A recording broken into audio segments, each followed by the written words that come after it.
One of the biggest comments I get in my videos is, well, your farm does it right, but 99% of farms don't. So my answer to that question is I do what 99% of farms do.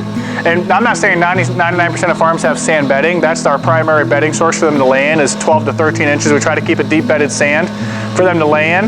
Not every farm has sand, but every farm that does all farms do a good job of cow comfort, whether it's sand or a mattress or a water bed. But this is how we utilize, this is what we utilize for cow comfort.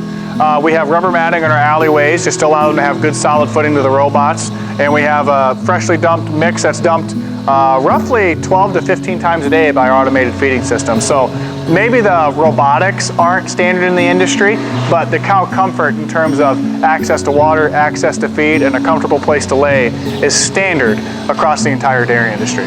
Cows do a great job of keeping themselves warm in the winter. But what we do in the summer is this is called a naturally ventilated freestall barn. So we have open curtain sidewalls. Right now they're open. It's a mild day. Those are temperature regulated. So if it were to cool down tonight, they will drop a little bit. We have a ton of fans in here in the summer months to move air on them. We used to run sprinklers.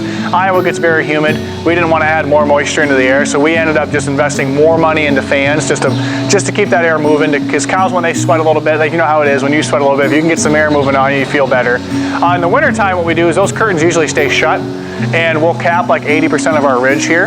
And what that allows it to do is just, we don't want to make it stale in here, but we at least can exhaust some of the stale air, but still trap a lot of their body heat. So in the winter months, we really don't have to do anything special to keep them warm. The cows really do that on their own.